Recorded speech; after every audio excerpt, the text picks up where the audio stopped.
ओम नमो आदिशक्ति माताये नमो। दर्शकों,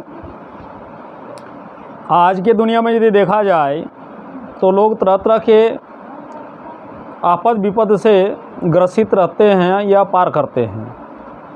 तो ये हम लोग देखे हैं कि मनुष्यों का एक खुशहाली ज़िंदगी में एकाएक जो आपत्ति और विपत्ति आती है, और आपत्ति विपत्ति कैसे ना आवे, आपत्ति विपत्ति से तत्काल मुक्त पाने के लिए या आएगा ही नहीं, इसलिए लोग ये भोलेनाथ शिव जी का पूजन करते हैं और उसके साथ आदिशक्ति माँ दुर्गा की पूजा करते हैं।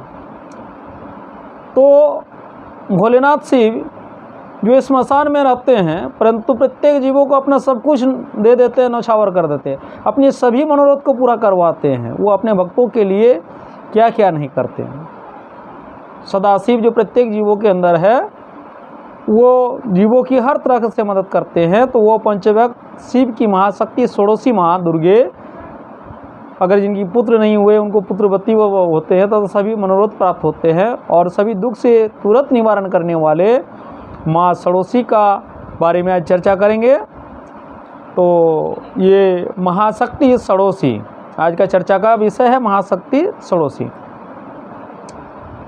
सूर्य ही त्रिलोक का, विश्व के समस्त प्राणियों का अमृत मातृ प्रजा का निर्माण करता है। वेदों में इसका प्रमाण मिलते हैं। सूर्य आत्मा जगतस्त्युष्ट, ये यजुर्वेद में दिया गया है। निवेश यत्रम त्वं मर्त्वश्च, ये भी यजुर्वेद में दिया गया है। नुन्यं जना सूर्यस्य प्रसूता, ये ऋग्वेद में दिया गया है। यानी जब सूर्य उत्पन्न होते हैं, उत्पन्न होने ही उग्र रूप धारण कर लगने वाले तथा उसमें परमेष्टि सोम की आकृति आहुति होने लगते हैं। आहुति पाते ही सूर्य की उग्रता शांत हो जाती है और रुद्राणी सूर्य शिव बन जाते हैं। भगवान भावापत्र सूर्य ही संसार का उपादक है।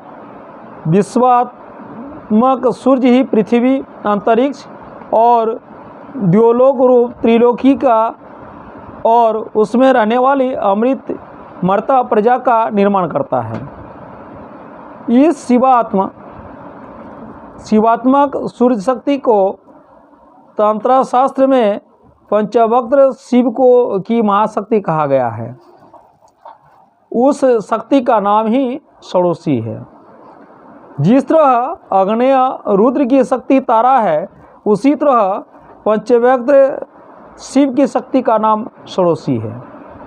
मध्याह्न काल का सूर्य घोरयुक्त सूर्य कहा जाता है और प्रातःकाल का सूर्य शांत शिव कहा जाता है। शांत शिव की शक्ति शिवा है और संसार में शिव शक्ति का स्वरूप तत्व का चिंतन इसी प्रकार है। मुक्ता पिता पयोद मुक्तिश्च जवाबन्य मुखे पश्चभी स्वं छेरच्छित समिंदु मुकुटं पूर्णेन्दु कोटिप्रभं सुलष्टश्च कृपणं व वज्र दहनान्यो नागेन्द्र पासंगम कृशानु पायसंग भीतिहरं तधानमतितां कुल्यैव लैघ्यं भजे। इसका विश्लेषण इस प्रकार है कि शक्ति भेद एवं कार्य भेद से भगवान शंकर के अनेक रूप होते हैं। शिव तो एक ही है।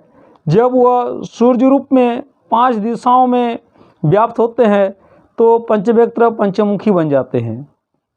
उनके 5 मुख पूर्व, पश्चिम, उत्तर, दक्षिण और ऊर्ध्व दिशा भेद का क्रमशः तत्पुरुष, सद्योजात, वामदेव, अघोर और ईशान नाम से प्रसिद्ध है। ये पंचमुख क्रम से चतुष्काल, अष्टकाल, त्रयोदश काल, अष्टादश काल और पंचकाल है। इन 5 मुखों का वर्णक्रम से हरित, रक्त, धूम्र, नील और पीत है। पंचवक्त्र शिव के 10 हाथ है और 10 हाथों में वह अभय, टंक, शूल, वज्र और पास, खड्ग, अंकुश, घंटा, नाग और अग्नि ये 10 आयुध धारण किए हुए हैं। ये शिव सर्वत्र है, जिनके 3 नेत्र है, जिनका स्वरूप अनादि बोध है और स्वतंत्र, अनुशक्ति और अनंत शक्तिमान है। पांचों दिशाओं में इनकी सत्ता है और पांचों दिशाओं को देखते रहते हैं। इनके 3 स्वरूप है, आग्नेय, वायव्य और सौम्य। इन तीनों धर्मों के प्रतीक के 3 भेद हैं, अग्नि, वायु और इंद्र। इंद्र जो है आग्नेय प्राण के भेद है, वायु शक्ति अग्नि वायु प्राण के भेद हैं, वरुण, चंद्र और दिक सौम्य प्राण के भेद है। इन सबको मिला देने वाली शिवा का 9 शक्तियाँ होती है। ये शक्तियाँ घोर उग्र है। इन नवी शक्तियों को आधारभूत परोरजा नाम से सर्वप्रतिष्ठित रूप शांतिमय प्रजापत्य प्राण के नाम से जाना जाता है और इन 10 हाथों में 10 आयुध इनकी शक्तियाँ के प्रतीक है।